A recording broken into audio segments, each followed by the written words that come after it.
The ramp crashes down. Saltwater surges inside the boat chest high, dragging men off their feet. Rifles vanish beneath the surf. Packs fill with water. Boots sink into nothing. Then the gunfire finds them. Machine gun rounds stitch the ocean surface, tearing white lines across the waves. Men fall forward before they ever stand. Others drown where they crouch, pinned in place by bullets they can't see, fired from bunkers they can't reach. The boats were never supposed to stop out here. But they have. Coral reefs rise just beneath the surface, jagged, invisible, unforgiving, ripping open hulls, grinding propellers to pieces, freezing the assault hundreds of yards from shore. There is no cover, no smoke thick enough, no way forward that doesn't mean running, slowly, through open water. Some Marines try anyway. They wade, stumble, crawl, bodies half submerged, rifles held above their heads as rounds snap past their helmets. Every step takes them deeper into exhaustion. Every pause leaves them exposed. The beach is right there, so close they can see the sand explode under fire. And yet, for many of them, it might as well be miles away, because the battle is already killing them before they ever reach land. The Pacific War was never supposed to look like this. American planners had studied landings in Europe, rehearsed assaults on open beaches, imagined soldiers spilling out of boats and charging forward under cover of smoke and naval guns. But the islands of the Pacific did not offer beaches the way Europe did. They offered reefs, hundreds of yards wide, sharp, uneven, just below the surface, too shallow for boats, too deep for men to move quickly. Natural barriers that turned the ocean itself into a killing field. The tides made it worse.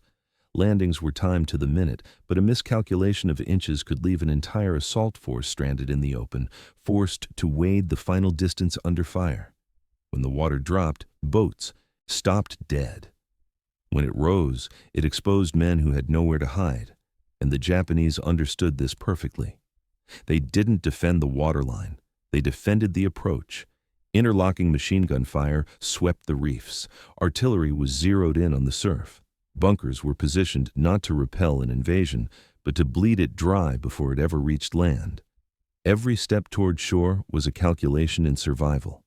Traditional landing craft were helpless against this geography. They were designed to deliver men to a beach, not across a submerged obstacle course of coral and fire. Once their hulls scraped reef, they became stationary targets, metal coffins floating in plain sight. So Marines were ordered out early, into waist-deep water, then chest-deep, sometimes deeper. What followed wasn't a failure of courage. It was the opposite. Men advanced anyway. They waded forward knowing they were exposed, knowing they were slower than bullets, knowing that many would never make it. Past the surf. They did what doctrine told them to do because doctrine offered no alternative. But bravery could not overcome physics, and discipline could not defeat geography. The problem facing the Americans wasn't enemy numbers or firepower. It was that the battlefield itself had been designed against them, by nature, and then by an enemy who knew how to use it. To win this war, they didn't need better soldiers. They needed a way to cross water, reef, and sand without stopping. They needed a machine that could do something no landing craft could. Something that, at this moment, did not exist. The solution did not come from a weapons laboratory. It didn't come from a general staff meeting or a doctrine manual or a naval war college. It came from somewhere no one fighting in the Pacific was looking. Florida. Years before the war, a wealthy inventor named Donald Roebling had been trying to solve a very different problem. Hurricanes, floods, swamps that swallowed, trucks whole. Places where roads ended and people were cut off from help. His answer was a strange machine, long, boxy, crawling on wide tracks. It floated. It could move through mud, marsh, and shallow water where boats and vehicles failed. He called it the alligator. It wasn't fast. It wasn't armored. It wasn't built to carry guns or soldiers into battle. It was built to rescue people. At first glance, it looked ridiculous to military planners. Ungainly, slow, exposed. Everything modern warfare was not supposed to be. It had no place in the clean lines of amphibious doctrine or the sharp profiles of armored vehicles. And yet, when the Marines saw it move, something changed. The alligator didn't stop at the shoreline. It didn't care about reefs. It didn't need a pier or a perfect beach. It climbed out of the water and kept going. Quietly, almost reluctantly, the military began testing it, not as a weapon, but as a carrier, a way to move men and supplies across the space where everything else failed. They renamed it the landing vehicle, tracked, the LVT. No one expected it to win battles. No one thought it would replace tanks or landing craft. It was never meant to fight. It was meant to move. But in the Pacific, movement was survival. For the first time, there was a machine that could cross water, crawl over coral, and reach sand without stopping. A machine that could carry Marines past the most dangerous stretch of the battlefield, the open surf, without forcing them to wade into gunfire. It was awkward, it was vulnerable, and it looked nothing like a war-winning weapon, but it could do one thing no other machine in the American arsenal could. It could get there, and as the Pacific War would soon prove, that alone might be enough to change everything. Because the real question was no longer whether this machine could fight. It was whether it could survive what waited for it on the beach. Donald Roebling never imagined his machine would go to war. He was not a soldier. He wasn't designing weapons or dreaming of battlefields. He was trying to save lives after hurricanes tore through Florida's coastline, after floodwaters swallowed roads and left families stranded in places boats couldn't reach. The Alligator was his answer. A rescue vehicle that could crawl through swamp water thick as soup, climb over debris, and float when the ground disappeared beneath it. It was practical, purpose-built, entirely civilian. When the U.S. military first encountered it, the reaction was uncertain. Officers watched it churn through mud and shallow water, its wide tracks throwing spray into the air, its flat sides offering no protection at all. Some dismissed it outright. Too slow, too exposed, too strange. It didn't fit the image of modern warfare. Others laughed. This was a war being fought with aircraft carriers, battleships, and tanks. And here was a floating tractor. But the Marines didn't laugh for long. They watched it move where nothing else could. Across marshland, through surf, over obstacles that stopped boats cold, where landing craft grounded themselves on reefs, the Alligator simply climbed over them. And that realization spread quietly. Reefs didn't stop it. In test after test, the vehicle did exactly what the Pacific demanded. It carried loads from ship to shore without pausing at the waterline. It crossed the dead zone where men usually had to disembark and walk. It erased the most vulnerable stretch of an amphibious assault, not with armor or firepower, but with momentum. Still, hesitation remained. This machine had never been under fire. Its sides were thin metal. Its crew sat exposed. There were no guns, no protection, nothing to stop a bullet but distance and luck. Yet, the need was desperate. As reports came back from failed landings and mounting casualties, doctrine bent under pressure. The problem was no longer theoretical.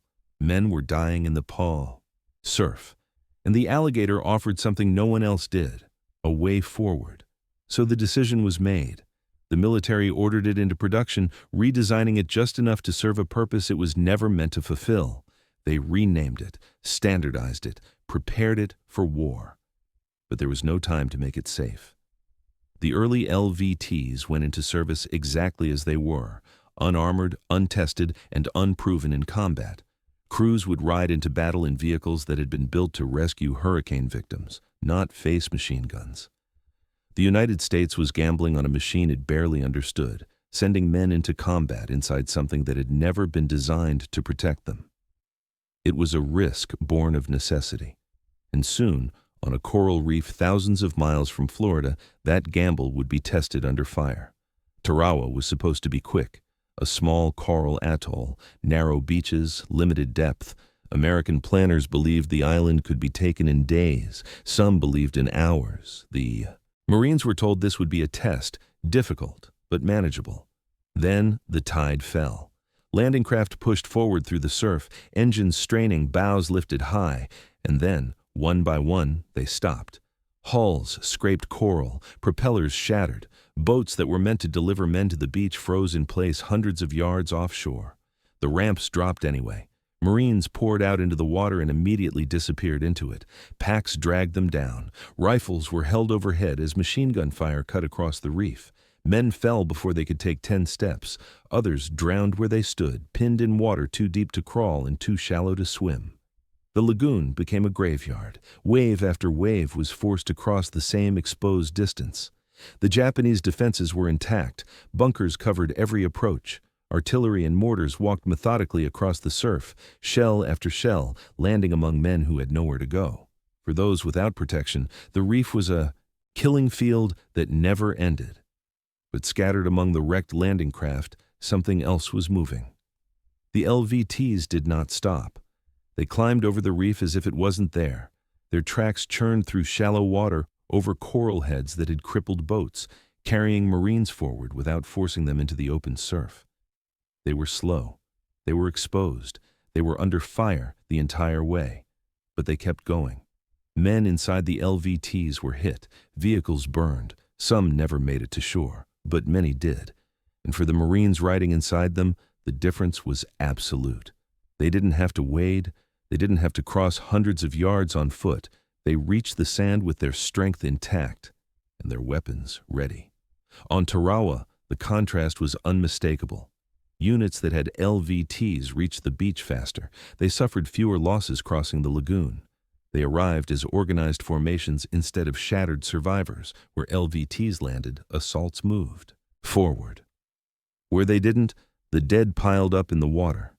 The island was eventually taken, but at a cost that shocked the American public and the military alike. Over 1,000 Marines were killed in 76 hours. Many of them died before ever reaching land. After Tarawa, no one argued anymore. The LVT had not made the landing easy. It had not made it safe, but it had made it possible. Without it, Tarawa might have failed entirely. The machine that had once been mocked as a floating tractor had crossed a barrier no amount of courage could overcome. It had carried men through the most lethal stretch of the battlefield and delivered them into the fight with a chance to survive. But Tarawa also revealed a brutal truth. The LVT was vulnerable. Its thin metal sides offered little protection. Its crews rode into machine gun fire with nothing between them and the bullets but speed and luck. The vehicle had solved one problem, movement, but exposed another that could no longer be ignored. Because now the war demanded more than reaching the beach. It demanded staying alive once you got there. Tarawa changed everything. The island had proven that the LVT could carry Marines across the deadliest stretch of an amphibious assault, but it also proved something just as important and far more dangerous. The LVT could get men to the beach. It could not protect them once it did. Crews learned this immediately. Bullets punched through thin metal as if it wasn't there. Shrapnel ripped into open compartments. Vehicles burned. Drivers and gunners were exposed to fire from every direction. And yet, the LVT kept being sent forward. There was no replacement, no alternative. The war did not pause to allow redesigns or careful testing. So the changes began the only way they could, on the battlefield. Crews welded scrap metal to hulls. Steel plates were bolted wherever they could fit. Anything that might stop a bullet was pressed into service. Protection was crude, uneven, improvised, but it was better than nothing. Then came the guns. Machine guns were mounted wherever space allowed. Some LVTs bristled with firepower, not because planners had intended it, but because crews demanded it. If they were going to cross open beaches under fire, they wanted the ability to fire back. Gradually, the vehicle began to change. What had started as a simple troop carrier became something else entirely. New variants appeared. Some were designed to haul men, others to carry supplies. Others still were built specifically to support the assault itself, rolling fire platforms meant to suppress bunkers and cover advancing infantry. The LVT was no longer just moving Marines to the fight. It was fighting. Each new landing added another lesson. Armor was thickened, weapons were standardized, roles became defined. The vehicle that had once been dismissed as a curiosity was now being shaped by necessity into a purpose-built weapon of amphibious war. It wasn't elegant, it wasn't invincible, but it was adapting. And that adaptation mattered, because the Pacific offered no mercy to machines that failed. Anything that could not evolve was destroyed, quickly and without hesitation. The LVT survived because it changed, learning under fire in the same way the men who rode inside it did. By the time American forces prepared for the next great assaults, the LVT was no longer an experiment. It was expected, and on the next beaches, against even stronger defenses and even harsher terrain, that expectation would be tested again, on a scale far larger than Tarawa. Iwo Jima was a different kind of hell. The beaches were not lined with coral reefs this time, but with something just as unforgiving. Black volcanic sand that swallowed boots, bogged down men, and turned every step forward into an effort of will. Vehicles sank, soldiers slipped. Progress came in yards, not miles, and the Japanese defenses were deeper than ever. Artillery was hidden inside the island itself. Machine guns were buried in tunnels and concrete. The moment Marines reached the beach, they were under fire from every direction at once. But unlike Tarawa, the assault did not stall in the water. The LVTs came ashore in force. They carried Marines directly onto the sand, bypassing the chaos of the surf. They delivered ammunition where supply lines would have collapsed without them. They evacuated wounded men who would otherwise have been trapped on an open beach under constant fire. Some LVTs arrived bristling with machine guns, firing as they moved, suppressing bunkers and drawing fire away from infantry struggling to advance. Others hauled supplies through terrain no truck could cross, grinding forward over ash that choked engines and buried wheels. They were hit, they burned, they were destroyed in numbers that made survival a matter of probability. But they kept coming. By Iwo Jima, the LVT was no longer an experiment being tested in combat. It was a system the assault depended on. Landing schedules were built around it. Supply plans assumed it would function. Casualty evacuation relied on it. Without the LVT, the beaches would have collapsed into chaos again. With it, the assault, brutal and costly as it was, kept moving forward. And Iwo Jima was not the end. On Okinawa, on smaller islands, on every hostile shore that followed, the LVT was there. Sometimes unnoticed, often uncelebrated, always doing the work that no other machine could. It did not win battles on its own. It did not decide strategy or shatter defenses. But it ensured that assaults did not die in the surf. By the final years of the Pacific War, amphibious landings were no longer blind charges into open water. They were planned around movement, sustainment, and survival, because one ungainly machine had proven those things were possible.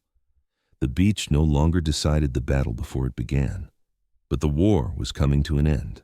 And as victory approached, another question began to emerge, one that had nothing to do with firepower or terrain, because wars don't just end with triumph, they end with lessons. By the final years of the Pacific War, amphibious assault no longer looked the way it had at the beginning. The blind rush from boat to shore was gone. The assumption that men would simply wade the last stretch under fire, accepting losses as unavoidable, had been abandoned. Too much blood had already proven how flawed that thinking was. The lesson was clear. If soldiers were dying before they ever reached land, the problem wasn't courage, it was design. The LVT forced that realization into doctrine. No longer was the shoreline treated as a clean dividing line between sea and land. The beach became a transition zone, one that vehicles could cross without stopping, without unloading men into open water, without surrendering momentum at the most dangerous moment of the assault. Sea and land were no longer separate battles. They were one continuous movement. This shift changed everything. Landings were planned around vehicles that could carry troops from ship to shore in a single motion. Supplies were moved forward immediately instead of piling up offshore. Wounded men were evacuated before shock and blood loss claimed them. Fire support rolled forward with the infantry instead of waiting behind it. The LVT didn't just support the assault, it reshaped it. After the war, that lesson was not forgotten. Every major military power studied what had worked and why. Amphibious vehicles that followed were no longer improvised solutions or niche tools. They were purpose-built machines, designed from the ground up to bridge water and land under fire. Armor was integrated, weapons were standardized. Survivability was no longer an afterthought. The lineage was unmistakable. Modern amphibious assault vehicles, decades removed from the Pacific, still carry the DNA of that Original, awkward machine designed for Florida swamps. The shape has changed, the speed has improved, the protection is greater, but the idea remains the same, because the most dangerous place in any amphibious assault is still the shoreline. And, thanks to the lessons learned in blood on reefs and black sand, the beach no longer decides who lives before the battle even begins. When the war ended, there were parades for generals. There were headlines for battleships and bombers. There were photographs of flags raised, cities liberated, and victories declared. The LVT received none of that. It did not symbolize triumph. It did not look heroic. It was awkward, boxy, and unremarkable. And as the world moved on, it quietly disappeared from memory. There are no monuments dedicated to it, no famous speeches praising its design. Few people today could recognize it by name, let alone explain what it did. But its legacy is written somewhere else. It is written in the men who reached the beach instead of drowning short of it, in the wounded who were pulled off the sand before shock set in the assaults that moved forward instead of dying in the surf. Thousands lived because that machine existed, not because it was perfect, not because it was powerful, but because it solved a problem no one else could. It did not win glory. It bought time. It bought momentum. It bought a chance. And in war, a chance is sometimes everything.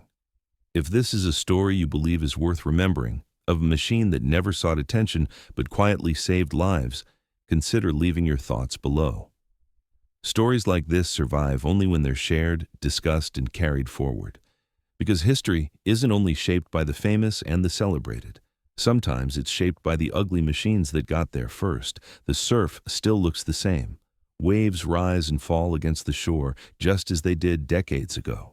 Water breaks over sand. Wind carries salt through the air. At a distance, it is peaceful, almost timeless. But now we understand what that shoreline once meant. It was not just a boundary between sea and land. It was a killing ground, a place where battles were decided before they began. For thousands of men, the war was not lost in jungles or bunkers or mountain ridges. It was lost in the water, yards from shore, under fire, with nowhere to hide. The LVT did not conquer that beach. It did not destroy defenses or force surrender. It did not end the war. It did something quieter. It reached people. It crossed the space where men were most vulnerable and carried them forward when nothing else could. It bridged a gap that doctrine, courage, and firepower had failed to close. And by doing so, it changed how wars were fought, not through brilliance or elegance, but through adaptation. A machine built for swamps learned to survive reefs. A rescue vehicle learned to endure gunfire. An afterthought became a necessity. History often celebrates genius, bold strategies, decisive commanders, revolutionary weapons. But the Pacific War reminds us of something else. Sometimes history is changed by machines that were never meant to be heroic, by solutions born of desperation, by tools that simply refused to stop moving forward. The LVT did not seek recognition. It did not leave monuments behind. It left men alive on the beach. And if you found this story worth remembering, consider liking the video or sharing it with someone who values the quieter truths of history. These stories endure only if we choose to carry them forward. Because not all victories are loud. Some arrive on tracks through surf and onto a shore that no longer decides who lives before the battle even begins.